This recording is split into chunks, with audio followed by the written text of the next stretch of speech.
I hate to break it to you, but if you're a business owner that's relying on scripts to close deals, then the truth of the matter is you do not understand anything about sales. It's kind of like, say, for example, if you called yourself a professional chef, but every single time you stepped in the kitchen, you had to pull out a cookbook and read a recipe line by line. The truth is that you don't know how to cook, you just know how to read.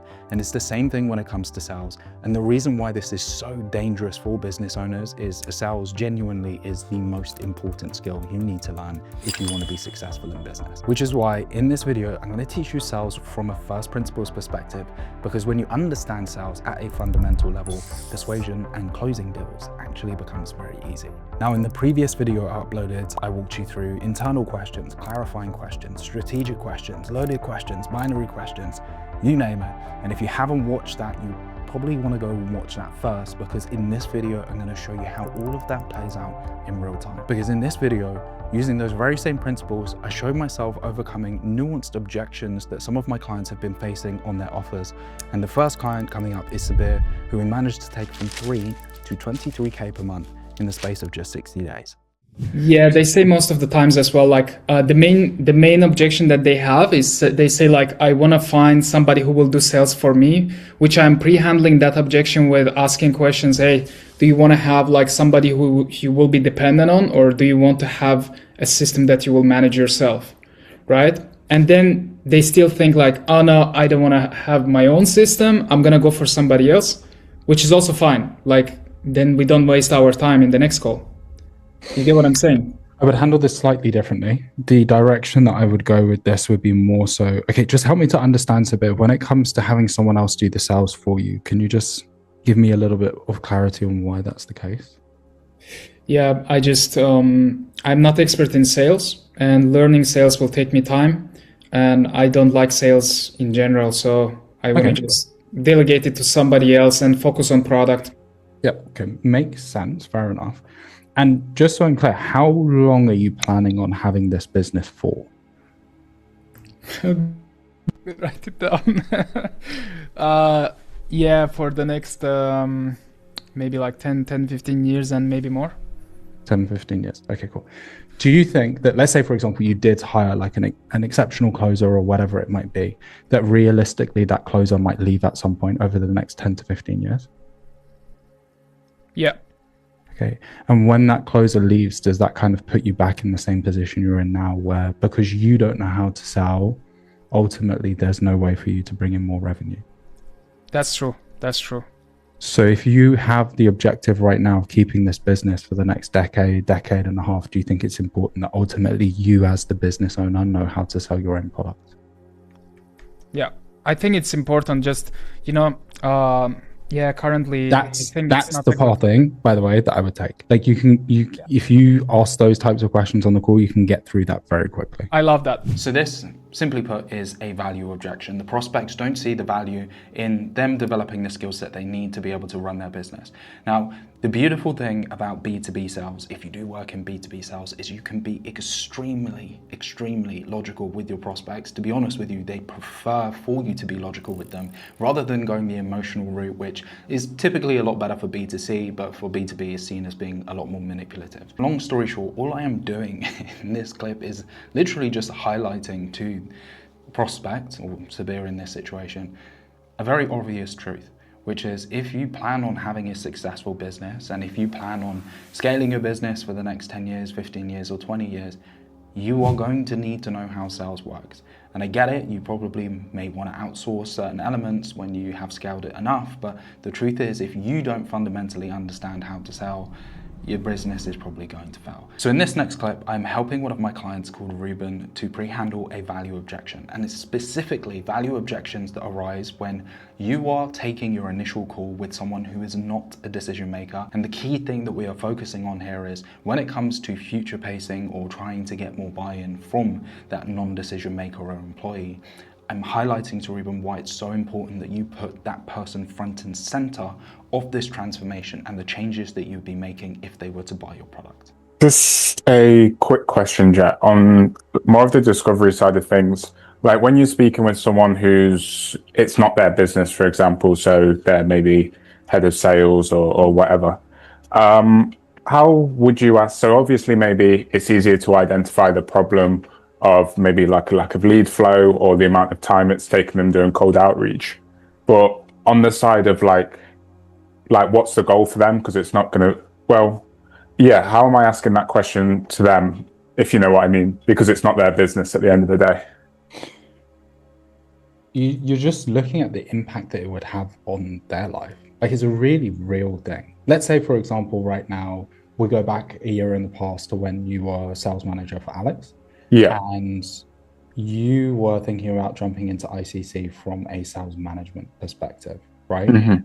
Even though it's not your company and we're talking about, you know, helping the business to go from X to X, the questions that I'm asking you is like, okay, so let's say, for example, the business was to go from making 40K per month to the position where it's making 200K per month.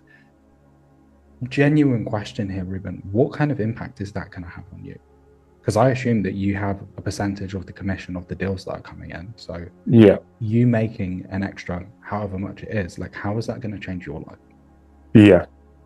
It's the same thing when it comes to like the lead flow side of things here. As you've mentioned, the outreach, like if you were able to buy back X hours of time every single week, Mm-hmm. how could you invest that in other ways into the company to help you to progress your career alongside progressing the business? How would it benefit you if you had access to understanding these skills and these skills? How much more valuable would that make you in the market? What opportunities would, like, there's so many different questions that you can ask off the back of this to make that employee front and center of this is really going to change your life as well. Yeah.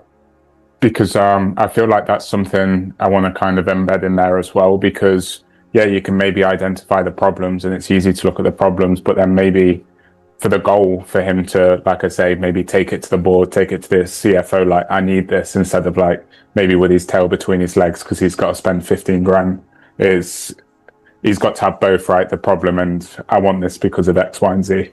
And this is why it's so important to sell the product to him. Yeah. Because if you're not selling it to his or her desired outcomes, when they do go and have that conversation with the boards, they're not going to want to sell it. Whereas if they can see how this is going to change their life, they're going to push really hard to get the product in place. And just to make this 100% clear, when you are speaking to a non-decision maker, and especially to someone who is an employee, it is a non-negotiable that you dive into how this is going to impact their life, how this is going to impact their career, how this could impact their earning potential, how this could impact their ability to get promoted. Because if they aren't bought in and sold on the product, it's very unlikely that they're going to be able to go away and sell the product for you. This next clip is from one of my clients called Frank, who has been struggling to an extent with the cost of inaction with some of the prospects that he's been speaking to, and struggling to build enough urgency on the call to get them to make a decision there and then. Now, again, when you are dealing with B2B prospects, you have got to be very tactful with the way that you go about structuring things. And one of the best ways that you genuinely can sell is just by being client orientated. Now, what I mean by that is you view everything through the lens of the prospect's best interest. And in this situation, what I'm explaining to Frank is by simply looking at this from the stance of how much money they are losing by not taking action, it genuinely does make sense for the prospect to start getting a move on. Yeah, it's the urgency, right? It's trying to let them know that the door isn't always open.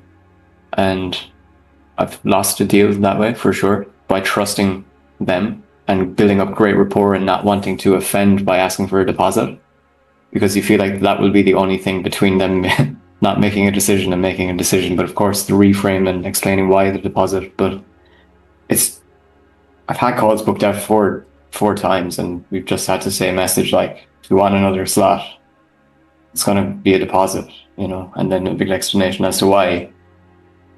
And they didn't buy the deposit, or they didn't book the slot because of the deposit, and then we just weeded them out. But like, how to not have that happen really, essentially, is just going through a framework, going through the entire framework, really, just trying to find out, weed out, do they want this, of course. And it's like, easiest way that I would do this if I was you. This is, again, coming back to the whole one size fits all. This isn't going to work for everybody, but it would be a case of, okay, just help me to understand in terms of, and I genuinely don't have a problem with this, Frank, but just help me to understand in terms of taking a little bit of time before perhaps you got started with something like this. What's the main reason behind that? It's definitely not going to be money. So it's more so. Yeah, I just probably need to think if this is the best solution for us out of all the solutions that we're exploring right now. Okay. But then again, That's objection handling. So we would tackle those objections. Let's say that it's just procrastination for procrastination's yeah, sake, right? Everything else, like you should tackle on the call because it's a real objection. If it's procrastination for procrastination's sake and just wanting to have more certainty that this actually is going to be the right thing, or just like an overwhelming sense of, lack of urgency, what I would do if I was you, Frank, is I would just share my calendar. I would just share my screen and be like, look, this is what my calendar looks like. Okay? yeah, Now, that works. I am not promising you that you're going to have 8 calls booked into your calendar every single day like I do. Okay. But let's say, worst case scenario, that you had 3 calls booked into your calendar every single day like I do.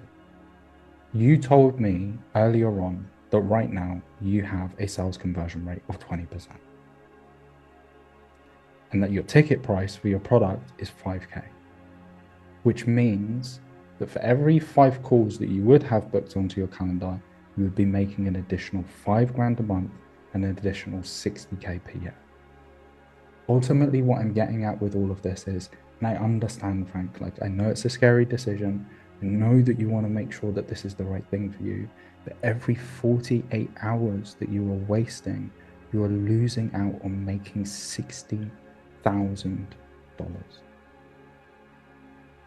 So just help me to understand in terms of wanting to delay being able to change your life, which is kind of, I assume, the reason why you jumped onto the call. Where is that coming from? You have to quantify it, right? You take them through that process and you quantify it with those kind of numbers, whatever those numbers might be. It really changes the conversation because now they can see the cost of waiting. Now, Yeah, cost of inaction. Exactly. And in this final clip, we are dealing with another value objection. And in this scenario, the prospect has got concerns around whether or not it would be worthwhile investing into another setter or whether it would be better for them to invest into a system. Again, I'm taking a really, really logical approach with this.